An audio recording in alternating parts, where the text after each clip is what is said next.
নমস্কার। গল্পসঙ্গীর গল্পের আসরে আপনাদের সকলকে স্বাগত জানাই। আজ আপনাদের পড়ে শোনাব তারাশঙ্কর বন্দ্যোপাধ্যায়ের লেখা গল্প জায়া।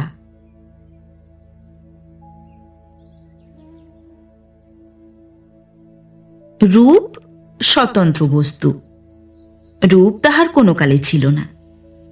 তবে অন্ন বস্ত্রে দেয় যে স্ত্রী, সে স্ত্রী তাহার ছিল, কিন্তু সেটুকুও তাহার থাকিল না।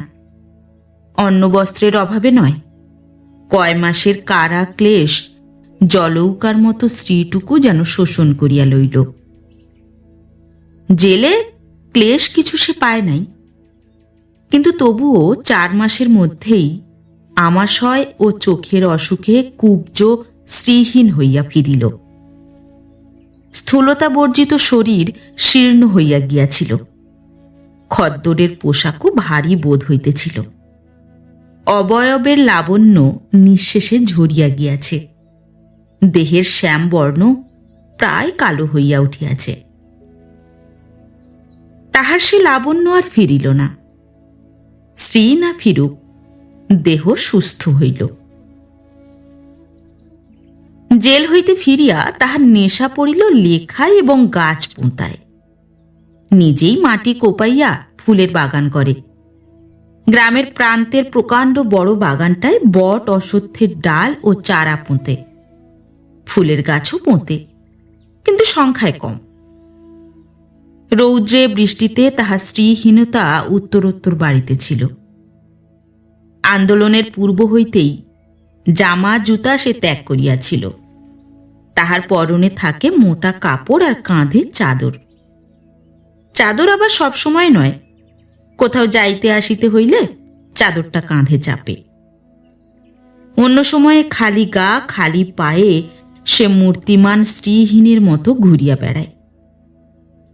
সে জেলে থাকিবার সময় ছোট ভাই সংসার ঘাড়ে লইয়াছিল।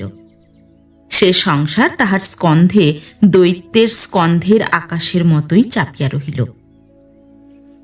শিবনাথ সে আর ঘাড়ে করিল না, তবে উপদেশ দেয়। সময়ে সময়ে কিছুদিন ধরিয়া কঠোর পরিশ্রমে ত্রুটিগুলি সংশোধন করিয়া দিয়া সংসার রথখানিকে অপেক্ষাকৃত সবল ও দ্রুত গতিশীল করিয়া দেয়। দ্বিপ্রহরে এক গা ঘামিয়া সেদিন শিবনাথ বাড়ি ফিরিল।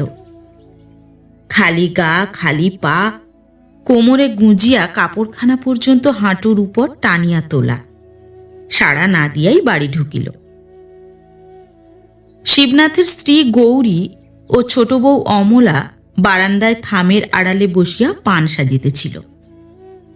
গৌরী বলিল, শম্ভু, এদিকে শোন দেখি। শম্ভু শিবনাথের বাড়ির মাহিন্দার। শিবনাথ শটান খিড়কির বাগানের দিকে চলিয়া গেল। গৌরী উঠিয়া বারান্দায় দাঁড়াইয়া বলিল, শম্ভু কোথায় গেল মনুর মা?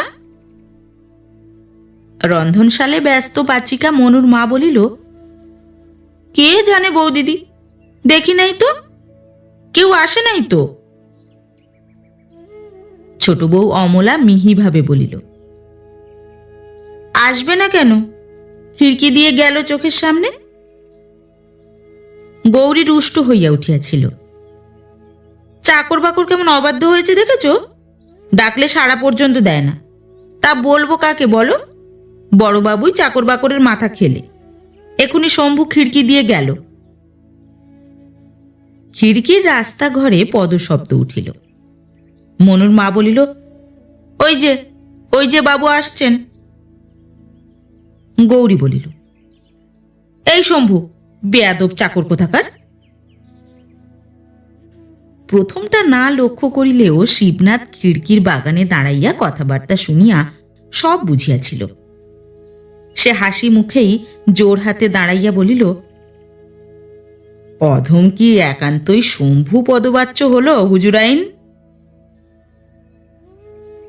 মনুর মা মুখে কাপড় গুঁজিয়া ঘরে ঢুকিয়া পড়িল।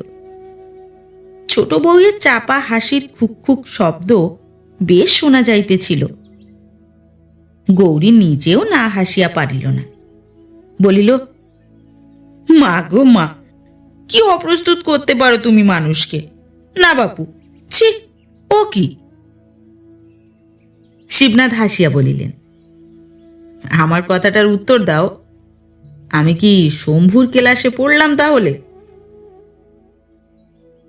গৌরী স্বামীকে বেশ করিয়া দেখিয়া বলিল, কিন্তু এ কি চেহারা হয়েছে বলো দেখি?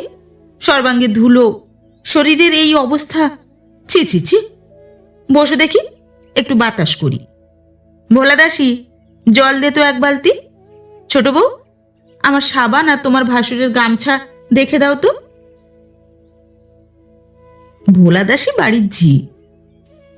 খেয়ালের সুর চাপা পড়িয়া ধ্রুপদ ধামার আরম্ভ হয় দেখিয়া শিবনাথ ত্রস্ত হইয়া উঠিল। তাড়াতাড়ি সে বলিল, ধীরে মহাশয়া, ধীরে। ধ্রুপদ ধামার আরম্ভ করতে হয় ধীরভাবে, সুস্থ চিত্তে। একটু অপেক্ষা করো, এই গাছ কটা পুঁতে আসি। গৌরী বলিল, হাত মুখ ধো, জল খাও, তারপর। সে স্বামীর হাত হইতে গাছের চারা কয়টা টানিয়া লইল। আর উপায় ছিল না, শিবনাথকে বাধ্য হইয়া আত্মসমর্পণ করিতে হইল। অতপর কিন্তু শিবনাথের মন্দ লাগিল না। তপ্ত দেহে শীতল বাড়ি সিঞ্চন, তাহার সঙ্গে পাখার মৃদু বাতাস, সকলের উপর মিছরির শরবত। মন্দ কেন, খুব ভালোই লাগিল। সে চোখ মুদিয়া পরম আরামে বলিল, আহ। গৌরী বলিল, দেখো, কিছুদিন কোথাও গিয়ে শরীর সেরে এসো তুমি, আর জামা জুতো পরো। ও ছেড়ে আর। মধ্যপথেই শিবনাথ বলিল, কেন, অমনি আর পছন্দ হচ্ছে না আমাকে? গৌরী বলিল, আমার কথাই তোমার পছন্দ হয় না, কিন্তু মা থাকলে তিনিও ঠিক এই কথাই বলতেন। শিবনাথ বলিল, তনয় যদ্যপি হয় অসিত বরণ, প্রসূতির কাছে সেই কোষিত কাঞ্চন, কিন্তু কন্যা কামায়তে রূপং, সখী, আশঙ্কা আমার তোমার সম্বন্ধে। গৌরী এবার বিদ্রোহ করিয়া উঠিল। সে বলিল, তোমাকে যেতে হবেই, আর জামা জুতো তোমাকে পরতেই হবে। শিবনাথ উত্তর দিল, শরীর তো আমার অসুস্থ নয় গৌরী, আর বেশভূষা জীবনের পক্ষে বাহুল্য বলেই আমি মনে করি। গৌরী বলিল, ও শরীর তোমার ভাঙতে কতক্ষণ? তাছাড়া স্ত্রী বলে জিনিসটাও তো দরকার। আমি টাকা দিচ্ছি। শিবনাথ মুদিত চোখেই উত্তর দিল, কি হবে রূপ, কি হবে বেশভূষা, মহাকালের দরবারে। গৌরী রাগ করিয়া উঠিয়া গেল। শিবনাথ তবুও একটু রসিকতা করিবার চেষ্টা করিল, রূপ দেখে যদি ভালোবাসো সখী। কিন্তু রসিকতা জমিল না। গৌরীর মুখ দেখিয়া গানের কলিটা সে সম্পূর্ণ আবৃত্তি করিতে পারিল না। শিবনাথ স্ত্রীর অনুরোধ রাখিল না। তাহার সেই এক উত্তর, কি হবে? সে গ্রাম প্রান্তের বাগানে ঘুরিয়া বেড়ায়, কত ধারা চিন্তা করে, লেখে। মস্তিষ্ক ক্লান্ত হইলে গাছ পোঁতে। গৌরী অবশেষে দেবনাথকে দলে টানিয়া শিবনাথকে পরাজিত করিবার চেষ্টা আরম্ভ করিল। এবার ফল কিছু ফলিল। স্থির হইল, এখন কয়েক মাস আর এমন করিয়া শিবনাথের ঘুরিয়া বেড়ানো হইবে না। বাড়িতে বসিয়া সেরেস্তার কাজকর্ম দেখিয়া দিতে হইবে। শিবনাথকে স্বীকার করিতে হইল, কর্তব্যে সে অবহেলা করে না। গৌরী বলিল, তবু আমার কথাটা রাখলে না। শিবনাথ বলিল, তোমার কথাই তো রাখলাম, না, ভাইয়ের কথা রাখলে। কেন, সে কথাও আমি জানি। কেন শুনি? বই ছাপাতে টাকা চেয়েছিলে, আমি দিইনি, তাই। আমার টাকায় শরীর সারাতে পর্যন্ত যাবে না তুমি। আমার ব্রতের কাপড় জামা জুতো ছাতা সে পর্যন্ত নিলে না তুমি। শিবনাথ বলিল, পাগল তুমি। গৌরীর কথা তখনও শেষ হয় নাই। সে বলিতেছিল, টাকা দেবার আমি কে? টাকার মালিক ছেলেরা, তারাই মায়ের দৌহিত্র। এ কথাটা তুমি বুঝলে না, আমার উপর রাগ করলে। শিবনাথ বলিল, ও তোমার ভুল ধারণা গৌরী। বলিয়া সে বাহিরে চলিয়া আসিল, কিন্তু কথাটা সে চিন্তা না করিয়া পারিল না। বৈঠকখানাটা জনশূন্য। চাকরটা বাজারে গিয়াছে, চাপরাশিটা ওই মাত্র গেল দেবনাথের সঙ্গে মাঠে। নায়েব স্থানীয় ব্যক্তি, কি কারণে সে আজ আসিতে পারে নাই। শিবনাথ একা বসিয়া ওই কথাটাই ভাবিতেছিল। গৌরী কিছু মাতৃধন পাইয়াছে, 1009 টাকা। টাকাটা কত ক্যাশ সার্টিফিকেটে আবদ্ধ আছে, কত গৌরীর পিতৃকুলের এক ব্যবসায়ে ধার দেওয়া আছে। সুদটা তাহার মাসে মাসে পাওয়া যায়। কিছু টাকা শিবনাথ একবার চাহিয়াছিল, কিন্তু গৌরী দেয় নাই। শিবনাথ ভাবিতেছিল, গৌরীর কথাটা কি সত্য? চিন্তাটা সুখপ্রদ মনে হইতেছিল না। মনে মনে যেন অপরাধ আংশিকভাবেও স্বীকার করিতে হইতেছিল। শিবনাথ উঠিয়া সেরেস্তার খাতাপত্রগুলো লইয়া বসিল। কাহার জুতার শব্দে মুখ তুলিয়া শিবনাথ দেখিল এক সৌম্য দর্শন প্রৌঢ় আসিতেছে। ভদ্রলোক আসিয়া নমস্কার করিয়া বলিলেন, নমস্কার। শিবনাথও প্রতি নমস্কার করিয়া বলিল, বসুন। বসিয়াই ভদ্রলোক বলিলেন, নূতন বহাল হয়েছেন বুঝি আপনি? নগ্ন গাত্র শিবনাথ বুঝিল ভদ্রলোকের ভুল হইয়াছে, কিন্তু কিভাবে কেমন করিয়া সে ভ্রম সংশোধন করিয়া দেওয়া যায় তাহাই সে দ্রুত চিন্তা করিতেছিল। কিন্তু তাহার পূর্বেই ভদ্রলোক তাহার হাত দুটি জোর করিয়া মৃদু কণ্ঠে বলিলেন, 5টি টাকা আপনাকে পান খেতে দেব নায়েববাবু, আমার একটি কাজ করে দিতে হবে। শিবনাথ অগাধ জলে পড়িয়া গেল। 2 কুল বজায়ের উপায় না পাইয়া সে নায়েব সাজিয়াই বসিল। বলিল, কি কাজ বলুন? ভদ্রলোক বলিলেন, বাবুদের দরবার থেকে 5 টাকা করে বার্ষিক বৃত্তি ছিল আমাদের। গত বছর থেকে সেটা বন্ধ করে দিয়েছেন বড়বাবু, তা সেইটি আপনাকে উদ্ধার করে দিতে হবে। শিবনাথ প্রশ্ন করিল, বৃত্তি বন্ধ হলো কেন? বড়বাবু তো। বিরক্তি ভরে ভদ্রলোক বলিয়া বসলেন, আর মশাই, নতুন লোক আপনি, ক্রমে বুঝতে পারবেন।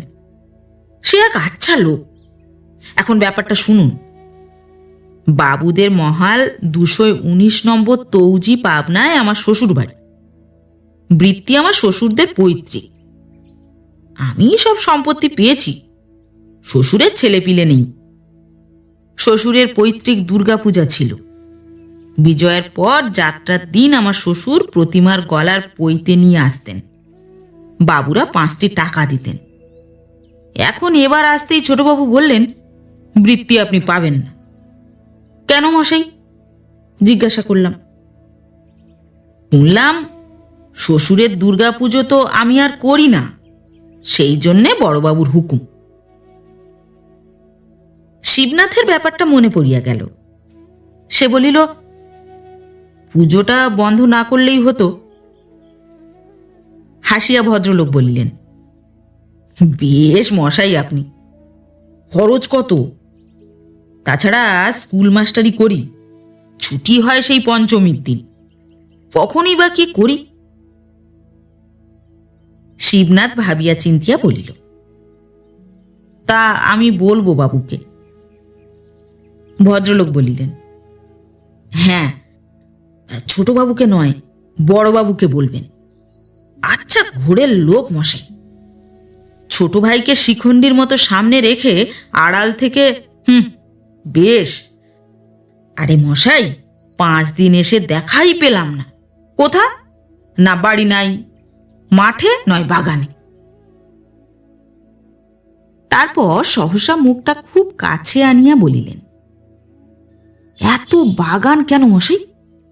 বলি মালটাল? হ্যাঁ, এদিকে তো স্বদেশীতে জেল টেল খেটে এলেন। শিবনাথের এরপর হাস্য সম্বরণ করা কঠিন হইয়া উঠিতেছিল। সে কোনরূপে বলিল, কই সেরকম তো শুনি টুনি নেই। চোখের ইশারা করিয়া ভদ্রলোক বলিলেন, আরে মশাই, ডুবে ডুবে জল খেলে একাদশীর বাবাও জানতে পারে না। শিবনাথ ভদ্রলোককে বিদায় করিবার চেষ্টায় ব্যস্ত হইয়া উঠিল। এখনই কে হয়তো আসিয়া তাহার পরিচয় ব্যক্ত করিয়া দিবে। সে বলিল, আমি বলবো, আচ্ছা নমস্কার। ভদ্রলোক আবার তাহার হাত দুইটা চাপিয়া ধরিয়া বলিলেন, আগে বলবো বললে হবে না, ব্রাহ্মণের বৃত্তি উদ্ধার করে দিতেই হবে। আমি বরং আরো কিছু। বাধা দিয়া শিবনাথ বলিল, আমাকে কিছু লাগবে না, তবে বড়বাবু যে ধারার মানুষ। ভদ্রলোক বলিলেন, আরে দেখা পেলে যে দেখি কি ধারার মানুষ। বুড়ো ছেলে শাসন করার অভ্যেসও আমার আছে। এই দেখুন, আপনাকে 10 টাকা দেবো আমি। আচ্ছা চললাম আজ, নমস্কার। ভদ্রলোক চলিয়া যাইতেই শিবনাথ তক্তপোষের উপর গড়াইয়া হাসিতে আরম্ভ করিল। একা একা এতটা কৌতুক ভোগ করিতে তাহার ভালো লাগিল না। সে উঠিয়া বাড়ির দিকে চলিল। শিবনাথের বাড়ি ও বৈঠকখানার মধ্যে খানিকটা ব্যবধান আছে। একটা রাস্তা পার হইয়া সামান্য একটু যাইতে হয়। বৈঠকখানা হইতে রাস্তায় নামিয়াই কিন্তু তাহাকে দাঁড়াইতে হইল। সেই ভদ্রলোক তাহারই এক বন্ধুর সহিত কথা কহিতে কহিতে অগ্রসর হইয়া আসিতেছেন। শিবনাথ সঙ্গে সঙ্গে ফিরিল, কিন্তু তাহার পূর্বেই বন্ধুটি বলিয়া উঠিল, এই যে শিবনাথ, এই ভদ্রলোক। ও মশাই, ও সীতারাম বাবু, চলে যাচ্ছেন কেন? এই যে শিবনাথ। সীতারাম বাবু ততক্ষণে বিপরীত দিকে মুখ ফিরাইয়া দ্রুত পদে অনেকটা চলিয়া গিয়াছেন। শিবনাথের হাসিতে নূতন জোয়ার ধরিয়া গেল। তবুও সে ডাকিল, শুনুন শুনুন সীতারাম বাবু। অল্প দূরেই পথটা একটা মোড় ফিরিয়াছে। সীতারাম বাবু সেই মোড়ের মধ্যে তখন অদৃশ্য হইয়া গিয়াছেন। বন্ধুটি হতবাক হইয়া শিবনাথের মুখের দিকে চাহিয়া রহিল। অবশেষে বলিল, কি ব্যাপার বলো তো শিবনাথ? ভদ্রলোক আমার জানা লোক, তাই দেখা হতেই বললেন শিবনাথ বাবুকে ধরে একটি কাজ করে দিতে হবে আমার, তাই সঙ্গে আসছিল না আমার। কিন্তু তোমাকে দেখি, কি ব্যাপার বলো তো? শিবনাথ তখনও প্রচুর হাসিতেছিল। সে হাসির মধ্যেই কোনরূপে বলিল, পরে বলবো দাদা, এখন হাসতে দাও। বলিয়া সে হাসিতে হাসিতেই বাড়ি চলিয়া গেল। বাড়ির সকলেও হাসিয়া আকুল হইল। গৌরী ঘরের মধ্যে লক্ষ্মীর সিংহাসন পরিষ্কার করিতেছিল। সে গম্ভীর মুখে বাহির হইয়া আসিল। বাড়ির পুরাতন ঝি সতীশের মা বলিতেছিল, তা বাপু লোকের দোষ কি? বাবু লোকের চেহারা হবে এই থ্যাল থলে, এই ভুঁড়ি, এতখানি জায়গা জুড়ে বসে থাকবে পাহাড় পর্বতের মতন। এই জামা, চকচকে জুতো, মশমশ করে যাবে, তা না। এ কি ঢং বাপু তোমার? শিবনাথ গৌরীর দিকে চাহিয়া বলিল, শুনলে হাসির কথা? কাজের অজুহাতে ও ঘরে যাইতে যাইতেই গৌরী উত্তর দিল, কালা তো নই, শুনলাম বই কি, কিন্তু হাসির তো এতে কিছু নেই। শিবনাথ প্রশ্ন করিল, কিরকম? তা বই কি, আড়ি পেতে শোনো যদি, তবে ৯৯ জনকে অমনি ধারার কথা বলতে শুনবে। নিজের পরিচয় গোপন করে নিজের সম্বন্ধে কথা শোনাও আড়ি পাতারই স্বামী। ও অতি ছোট কাজ। গৌরীর কথা সুরে ও অর্থে বাড়ির হাস্যচটুল বায়ুস্তর যেন দেখিতে দেখিতে স্তব্ধ উত্তপ্ত হইয়া উঠিল। সকলেই যেন হাঁপাইয়া উঠিতেছিল। শিবনাথও মনে যেন একটু আঘাত পাইয়াছিল। তবুও সে রহস্য করিবার চেষ্টা করিল। হতভাগ্য শিবের কপালে প্রতিনিন্দা শুনে গৌরীও শেষে সতীর মতো দেহত্যাগ না করেন, আমি তাই ভাবছি। গৌরী শান্ত স্বরে উত্তর দিল, দেহত্যাগ করে আর লাভ কি বলো? গৌরীর দেহত্যাগ করলে মহাদেব আবার বিবাহ করবেন, মাঝখান থেকে গৌরীর কার্তিক গণেশই ভেসে যাবে। কথাগুলির গঠনের ভঙ্গিতে রহস্য বলিয়াও ধরা যায়, কিন্তু অতি কুৎসিত ব্যক্তির রোদন বিকৃত মুখ দেখিয়া যেমন হাসা যায় না, তেমনি এ কথাগুলি শুনিয়াও কেহ হাসিতে পারিল না। শিবনাথও নীরব হইয়া রহিল। কিছুক্ষণ পরে শিবনাথ বলিল, এত রূপের আকাঙ্ক্ষা কেন বলো তো তোমার? অতি রুষ্ট কণ্ঠস্বরে গৌরী উত্তর দিল, এত বড় জঘন্য কথাটা তুমি বললে আমাকে? অতি ইতর তুমি। শিবনাথের কর্কশ কৃষ্ণমূর্তি ক্রোধে কুৎসিত হইয়া উঠিল। সে বলিয়া উঠিল, যা সত্য তাই বলেছি। সত্য কথা ইতরে বলে না, ইতরেই সত্য কথা সসম্মানে গ্রহণ করতে পারে না। পাচিকা মনুর মা বলিল, তা বাবু একবার ঘুরেই আসুন না, বৌদিদি তো ভালো কথাই বলছেন। শিবনাথ উত্তর দিল, সে খরচ করবার মতো অবস্থা আমার নয়। তার চেয়ে স্নো পাউডার মেখে রূপ বাড়ানো কম খরচে হয়। বলিতে বলিতেই সে উঠিয়া বৈঠকখানার দিকে চলিয়া গেল। ইহার পর ২ বৎসর চলিয়া গিয়াছে। শিবনাথ এখন খ্যাতিসম্পন্ন লেখক। ২-৪খানা কাগজের লেখার তাগিদ, পত্রের জবাব তাহাকে নিত্য দিতে হয়। পরিশ্রমও সে করে অগাধ, কিন্তু গাছের নেশা, উদ্দেশ্যহীনভাবে মাঠে মাঠে ঘোরার নেশা, বেশভূষার উদাসীনতা এখনো তাহার তেমনই আছে। সেবার বর্ষার সময় খেয়াল হইল ঘর মেরামতের। রাজমিস্ত্রি লাগাইয়া নয়, রাজমিস্ত্রির যন্ত্রপাতি কিনিয়া সে নিজেই কাজ আরম্ভ করিল। বাগানের ভিতর দিয়া বৈঠকখানায় প্রবেশের পথ ছিল না।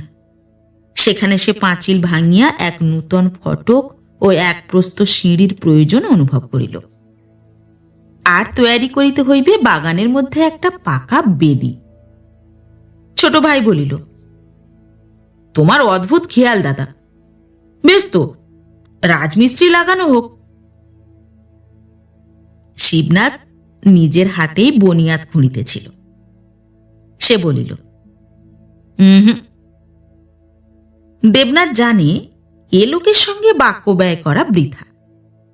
সে দাদাকে কিছু না বলিয়া বাড়িতে গিয়া গৌরীকে ধরিল। পারো তো তুমি পারবে বৌদি, তুমি বলো। গৌরী বলিল, পাগল তুমি দেবু? মহাপুরুষ যারা হয় তাদের ওই ধারা, কারো কথা তাদের রাখতে নেই। আমি পারবো না ভাই, আমাকে বলো না। দেবু বলিল, প্রজা সজ্জন আসে যায়, তারা দেখলে কি বলে বলো তো? মাথার উপরে ওই কড়া রোদ, কখনো বৃষ্টি। গৌরী বলিল, তারা হীন ব্যক্তি, তাদের বলা কয় কি আসে যায়? আর রোদ বৃষ্টি প্রকৃতির দান, ওতে কি শরীরের অনিষ্ট হয়? তাছাড়া খালি গায়ে খালি মাথায় রোদ বৃষ্টিতে মহাপুরুষদের কষ্টও হয় না। দেবু চুপ করিয়া রহিল। গৌরী জলখাবার সাজাইয়া একখানা রেকাবি দেবুর হাতে দিয়া বলিল, খাইয়ে এসো দেখি। চাকর বাকরের হাতে দেওয়া তো মিথ্যে, পড়েই থাকবে। 15 দিনেও সিঁড়িটা শেষ হইল না। সেদিন সকালে শিবনাথ মাথায় এক মাথালি দিয়া সিঁড়ির উপর সিমেন্ট চালাইতেছিল। 15 দিনেই রৌদ্রের তাম্রাভ রঙে তাহার কালো ছোপ ধরিয়াছে, পিঠখানার রং গাঢ় কালো হইয়া উঠিয়াছে। পিয়ন আসিয়া প্রশ্ন করিল, এই বাবু আছেন রে? শিবনাথ মুখ তুলিয়া চাহিতেই সে লজ্জায় জিভ কাটিয়া বলিল, আগে চিনতে পারি নাই আপনাকে। একটা রেজিস্ট্রি আছে, খারিজ ফিরিজের নোটিশ। চিঠি কয়খানা হাতে লইয়া সে হাসিয়া বলিল, রেজিস্ট্রি ছোটবাবুকে দাওগে যাও। চিঠিগুলোর কয়খানা কাগজের পত্র, একখানা তাহার মামার, অপরখানা দিয়েছেন তাহার ভগ্নিপতি। ভাগ্নির বিবাহ আগামী সপ্তাহে, তিনি তাহাকে যাইতে লিখিয়াছেন। দিদিও পত্র দিয়াছেন।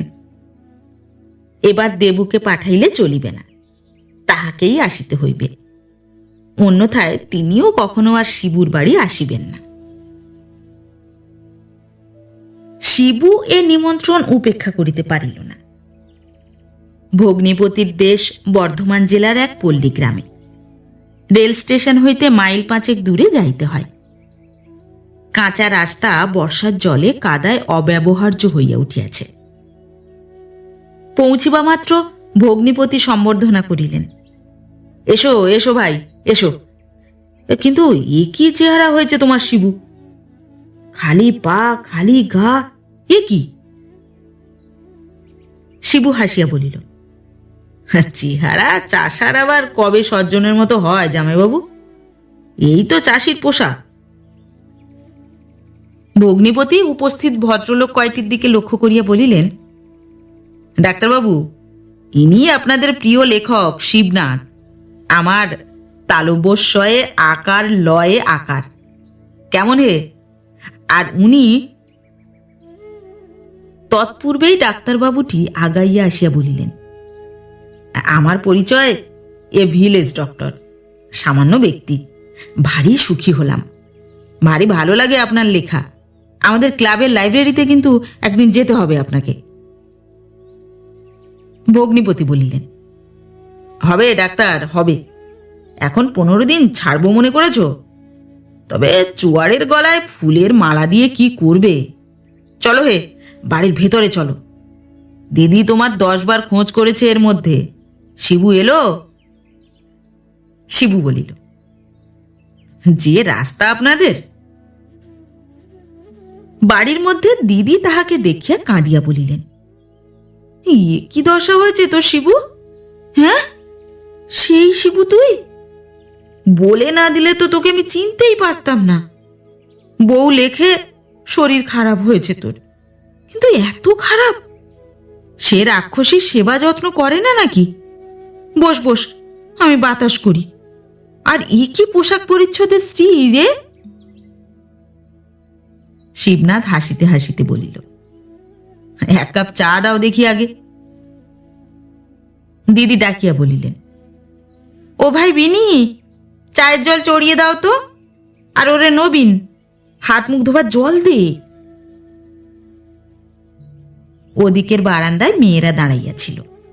সম্মুখেই কতকগুলি ঝিউড়ি মেয়ে, তাদের পিছনে কতকগুলি বধূ। দিদি বলিলেন, মেয়েরা সব দেখতে এসেছে তোকে। আমাদের এখানে লাইব্রেরিতে তোর বই সব আছে কিনা, আর সব কাগজই আসে তো। শিবু হাসিয়া বলিল, তাছাড়া তোমার মতো সজীব বিজ্ঞাপন যখন রয়েছে, তখন এখানে শিবুর খ্যাতির অভাব কি? দিদি বলিলেন, না রে না, আমি মিথ্যে বড়াই করে বেড়াই না, কিন্তু ও চেহারায় তোকে দেখবে কি বলতো? শিবু বলিল, ভয় কি দিদি? জামাইবাবুর অনুরা ভগ্নি তো নেই যে চেহারায় বড় মাল্য গলায় নিতে হবে, টোপর পড়তে হবে? শিবুর মাথায় এক চপেটাঘাত করিয়া ভগ্নিপতি বলিলেন, ওরে শালা, আমাকে পাল্টে শালা বলতে চাও তুমি? দিদির ননদ বিনি বা বিনোদিনী হাসিতে হাসিতে আসিয়া এক কাপ চা হাতে দিয়া বলিল, দুধ বেশি হয়ে গেছে, গরমও নেই, শিগগির খেয়ে নিন। দিদি বলিলেন, খাস নে শিবু, খাস নে, মার মার, চা নয়। তাহার পূর্বেই শিবু চুমুক দিয়াছিল, সেটুকু ফেলিয়া দিয়া শিবু বলিল, মার খুব পুষ্টিকর জিনিস, 100% ভিটামিন, আর আমার মতো চাষার পক্ষে উপযুক্ত বস্তু। সকলে হাসিয়া উঠিল। শিবনাথের উপর পড়িল বরযাত্রী সম্বর্ধনার ভার। ভগ্নিপতি গোপালবাবু বলিলেন, দেখো ভাই, শহুরে জীব সব, তার উপর আসছেন বরযাত্রী, বিজয়ী প্রুশিয়ান সৈন্যের মতো বিক্রমে আসবেন, প্রথম মহড়া তোমাকেই নিতে হবে। মাথায় এক তোয়ালে জড়াইয়া শিবু যাইবার জন্য সাজিল। বলিল, কোনো চিন্তা নাই আপনার। খান 10 গো গাড়ি ও খান 2 পালকি লইয়া শিবু স্টেশন হইতে বরযাত্রী আনিবার জন্য যাত্রা করিল। রাস্তায় স্থানে স্থানে এক হাঁটু করিয়া কাদা জমিয়াছে। শিবু যখন স্টেশনে পৌঁছিল তখন ট্রেনের বিলম্ব ছিল। একজন খাবারওয়ালাকে ধরিয়া সে চায়ের বন্দোবস্ত করিয়া রাখিল। বরযাত্রীর দল স্টেশন হইতে বাহির হইয়াই থমকিয়া দাঁড়াইল। কাদা? এ কি দেশ বাবা, এ কথা তো ছিল না। শিবু জোড়হাত করিয়া বলিল, এই আমাদের দেশ, তবে কষ্ট বিশেষ করতে হবে না, যেটুকু কষ্ট ওই দোকান পর্যন্ত, ওখানে চা খেয়ে গাড়িতে উঠবেন, বাড়ির দৌড়ে নামবেন। একজন বলিল, বলিহারি ইয়ার, জুতোর কাদা ঘুচোবে কে? বরকর্তা আগাইয়া আসিয়া বলিলেন, করবে কি আর, উপায় কি, এক কাজ করো, জুতো খুলে ফেলো সব। তরুণ দলের মধ্যে গুঞ্জন উঠিল, জুতো হাতে করে বরযাত্রী যাওয়া, এ তো নতুন। বরকর্তা বলিলেন, তোমরা জুতো হাতে করবে কেন, ওই যে চাকর না সরকার, ওকেই দাও সব। এই জুতোগুলো সব নাও হে তুমি, একখানা বস্তা আনো বরং। শিবু অদূরবর্তী একজন গাড়োয়ানকে ডাকিল, ওরে। একজন বরযাত্রী তাহার মাথায় সজোরে এক চড় বসাইয়া দিয়া বলিল, ওকে বলা হলো তো উনি আবার বলেন ওকে। নে বেটা, তুই নে না, তোকেই নিতে হবে। ভাবি বৈবাহিক তখন ক্রুদ্ধ মার্জারের মতো গোঁফ ফুলাইয়া বলিতেছেন, লোক নাই, কি ব্যাপার সব, পাড়া গাঁয়ের ভদ্রলোক মিন্স হাফ চাষা। শিবু হাসি মুখেই বস্তা ঘাড়ে লইয়া জুতা সংগ্রহ করিতেছিল। সে বেয়াইকে বলিল, আপনার জুতো জোড়াটা? দোকানে আসিয়া আর এক হাঙ্গামা, ভাঁড়ে চা কি ভদ্রলোকে খায়? শিবু বলিল, আগে কাপের চেয়ে ভাঁড় ভালো, কাপে কতজনে খায়। একজন বলিয়া উঠিল, আচ্ছা ইম্পার্টিনেট চাকর তো, দে তোরে ব্যাটার কানমলে। শিবুর সঙ্গে চাপরাশি ছিল জন কয়েক, তাহারা রুষ্ট হইয়া উঠিয়াছিল, কিন্তু ইশারা করিয়া শিবনাথ তাহাদিগকে নীরব থাকিতে আদেশ করিল। যাই হোক, নেশার বস্তু চা, এবং সে চা যখন আর রাস্তার মধ্যে পাওয়া যাইবে না, তখন অগত্যা ভাঁড়েই খাইতে হইল। ভাঁড়ে চা বিস্বাদ লাগিল কিনা সে প্রশ্ন করিতে শিবু সাহস করিল না। গাড়িতে উঠিবার সময় জুতো চাই। শিবনাথ পূর্বেই জুতোগুলো জোড়া মিলাইয়া সারিবন্দি করিয়া সাজাইয়া রাখিয়াছিল। বরযাত্রীরা বলিল, পায়ে যে কাদা, জুতো পায়ে দিই কি করে? শিবু গাড়োয়ানদের হুকুম করিল, জল এনে দে, বাবুরা পা ধুবেন। একজন গাড়িতে বসিয়া পা বাড়াইয়া দিয়া বলিল, এইখানে পা ধুয়ে দাও বাবা, কাদার উপরে পা ধুয়ে ফল কি? সহযাত্রীরা তাহাকে তারিফ করিয়া উঠিল, দি আইডিয়া, ব্রেন কি রে বাবা। সঙ্গে সঙ্গে সকলেই গাড়িতে চড়িয়া পা বাড়াইয়া বসিল। গাড়োয়ান পা ধুইয়া গামছা দিয়া মুছিতে উদ্যত হইতেই বরযাত্রীরা বলিয়া উঠিল, থাক থাক, শোনো তো হে ইয়ার খানসামা, শোনো তো। শিবনাথ কাছে আসিতেই সে বলিল, হলো তো বাপধন, মাথার তোয়ালে খানি মোছো, পা মুছে দাও। একে একে সকলের পা মুছিয়া দিয়া হাসিতে হাসিতেই সে গাড়ির সঙ্গ ধরিল। গাড়িতে স্থান তাহাকে কেহ দিল না। অগত্যা সে একজন গাড়োয়ানের স্থানে বসিয়া পাঁচন হাতে গরু ঠ্যাঙাইতে বসিল। ভগ্নিপতি গোপালবাবু বলিলেন, ব্যাপার কি হে শিবু? চাপরাশিরা বললে ওরা নাকি তোমায় মাথায় চড় মেরেছে, জুতো বইয়েছে। হাসিয়া বাধা দিয়া শিবনাথ বলিল, যেতে দিন না জামাইবাবু, ওসব তুচ্ছ ব্যাপার নিয়ে শেষে শুভকর্মে একটা ব্যাঘাত ঘটাবেন। সজল চক্ষে গোপালবাবু শুধু বলিলেন, ভাই শিবু। শিবনাথ তাড়া দিয়া বলিল, যান, কাজে যান, কোথায় কি হয়ে যাবে, শেষে আপনাকে হয়তো নাক কান মলিয়ে ছাড়বে। গোপালবাবুও এবার অল্প একটু হাসিয়া বলিলেন, তোমাকেই ডাকতে এসেছি, আলাপ করবেন বিয়াই মশাই, উনি আবার সাহিত্য রসিক লোক কিনা। শিবু বলিল, না না, সে হয় না জামাইবাবু, ভারী অপ্রস্তুত হবেন ওরা। গোপালবাবু বলিলেন, তুমি না গেলে হয়তো ভাববে তুমি রাগ করেছ, কারণ জানতে ওরা পারবেই যে তুমি স্টেশনে আনতে গিয়েছিলে। শিবুকে দেখা দিতে হইল। গোপালবাবু শিবুকে সঙ্গে লইয়া আসরে আসিয়া পরিচয় দিতেই গমগমে গরম আসরখানায় কে যেন জল ঢালিয়া দিল। বরযাত্রী সকলেরই মুখ কালো হইয়া গেল। বরকর্তা উঠিয়া আসিয়া জোর হাতে সম্মুখে দাঁড়াইলেন। শিবু বলিয়া উঠিল, ডিটেকটিভ নোভেল লিখব বিয়াই মশাই, তাই ছদ্মবেশ প্র্যাকটিস করছি। তুচ্ছ রসিকতা, কিন্তু ইহাতেই সকলে প্রাণ খুলিয়া হাসিয়া হাঁপ ছাড়িয়া বাঁচিল। ইহার পর কিন্তু দুরন্ত বরযাত্রীর দল সুবোধ বালক হইয়া গেল। যাহা পাইল তাহাই খাইল, যাহা অনুরোধ করা হইল তাহাই রাখিল। বাড়িতে আসিয়া এ কথা শিবনাথ প্রকাশ করিল না, গৌরীর উষ্মা আশঙ্কা করিয়া। সেদিন সে পরিবার ঘরে বসিয়া একখানা সাপ্তাহিকের একটা প্রবন্ধ পড়িতেছিল।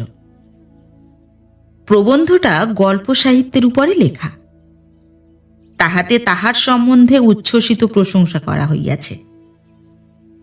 গৌরী ঘরে ঢুকিয়া একখানা খোলা চিঠি তাহার সম্মুখে ফেলিয়া দিল। শিবনাথ দেখিল দিদি লিখিয়াছেন চিঠিখানা। সমস্ত কাহিনী সবিস্তারে বর্ণনা করিয়া পরিশেষে গৌরীকে তিরস্কার করিয়াছেন। তুমি নিশ্চয়ই শিবনাথের সেবা যত্নে মনোযোগী নও, রত্ন পাইয়া তুমি চিনিলে না, পোড়ার মুখী। শিবনাথ মুখ তুলিয়া গৌরীর দিকে চাহিল।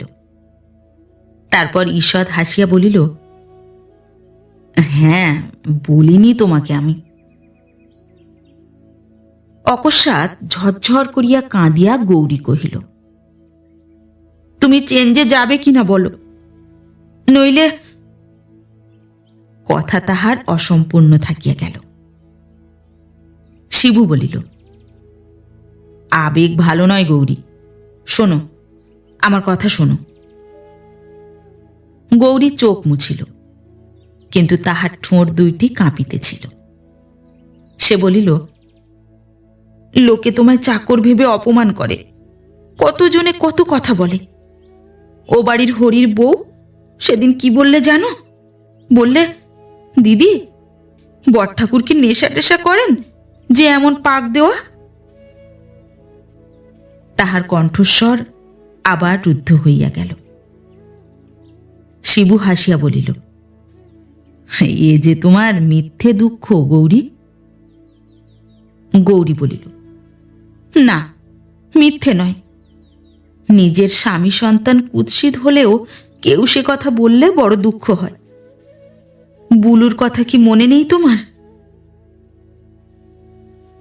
শিবু চমকিয়া উঠিয়া একটা দীর্ঘ নিঃশ্বাস ফেলিল। তাহার মনে পড়িয়া গিয়াছে। গৌরী বলিল, বুলুর কথা তো তোমার ভোলবার নয়। বুলু শিবনাথের মৃতা কন্যা। মেয়েটি শিবনাথের বড় প্রিয় ছিল, কিন্তু সে ছিল কালো। তাহার উপর চোখ দুটি ছিল ছোট ও ট্যারা। গৌরী বলিল, মনে পড়ে তোমার গাঙ্গুলি বাবুদের ঠাকুর বাড়ি থেকে যেদিন সে কাঁদতে কাঁদতে? ঝরঝর করিয়া গৌরী নিজেই কাঁদিয়া ফেলিল। শিবনাথের মনশ্চক্ষের উপর ছবিটি ভাসিয়া উঠিল। শিবনাথ বসিয়া জল খাইতেছিল সেদিন। অঝোর ঝরে কাঁদিতে কাঁদিতে 4 বছরের মেয়ে বুলু আসিয়া দাঁড়াইল। সে তাড়াতাড়ি তাহাকে বুকে লইয়া প্রশ্ন করিল, কি হলো মা? কে মারলে তোমাকে? বুলু উত্তর দিতে পারিল না। চোখের জলে বুকের দুঃখ তখনও তাহার নিঃশেষিত হয় নাই। উত্তর দিল গঙ্গা, শিবনাথের বড় মেয়ে। সে বলিল, ওই ঠাকুর বাড়ি গিয়েছিলাম আমরা পুজো দেখতে। তাই ওদের গিন্নি বললে, এই কাদের ছেলে তুই, সরে যা। তা আমি বললাম, ও আমার বোন। তাই ওরা কি বললে জানো বাবা? বললে, শিবুর মেয়ে, ওমা কি কুৎসিত হয়েছে এটা, চোখ দুটো আবার দেখো। শিবু বিয়ে দেবে কি করে গা? বুলু ছুটতে ছুটতে পালিয়ে এলো। রাস্তা থেকে কাঁদতে কাঁদতে আসছে। শিবনাথের মনে পড়িল, সেদিন সে বলিয়াছিল, মিথ্যে কথা মা, ওরা মিথ্যে কথা বলেছে। এই দেখো তুমি, আমার চেয়ে কত সুন্দর তুমি।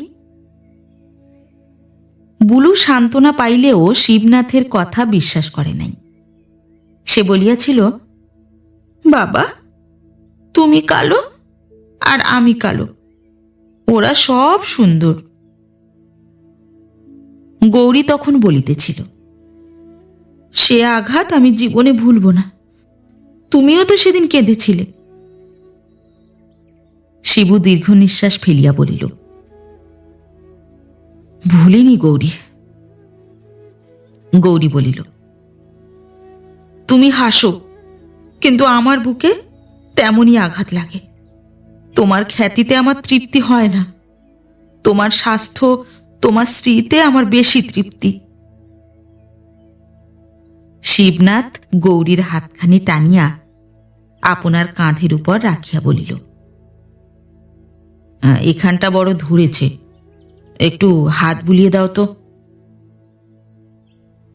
গৌরী নীরবে স্বামীর ঘাড়ে হাত বুলাইয়া দিতে আরম্ভ করিল। আরামে শিবনাথের চোখ বন্ধ হইয়া আসিতেছিল। মাথাটি হেলাইয়া সে গৌরীর বুকের উপর স্থাপন করিয়া বলিল, আজ থেকে তোমার হাতেই সম্পূর্ণভাবে আত্মসমর্পণ করলাম গৌরী। যা করবার তুমি করো। চোখে জল, মুখে হাসি মাখিয়া গৌরী বলিল, তাহলে আসছে সপ্তাহেই দিন দেখাই। এবার চোখ খুলিয়া চোখে চোখ মিলাইয়া শিবু বলিল, কিন্তু আমি সুন্দর হলে আমাকে দেখে তোমার মনে কি বেশি আনন্দ হবে? গৌরী আরক্তিম হইয়া উঠিল, বলিল, হবে, এর চেয়ে ঢের বেশি আনন্দ হবে।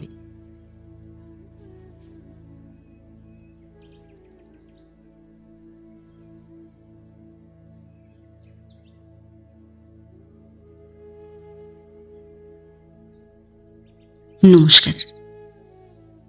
নতুন একটি গল্প নিয়ে খুব শিগগির ফিরে আসছি। ততক্ষণ সবাই ভালো থাকবেন, সুস্থ থাকবেন। গল্প পাঠ কেমন লাগলো অবশ্যই কমেন্ট করে জানাবেন, এবং ভিন্ন ভিন্ন স্বাদের অডিও স্টোরি শোনার জন্য অবশ্যই চ্যানেলটি সাবস্ক্রাইব করবেন। ধন্যবাদ।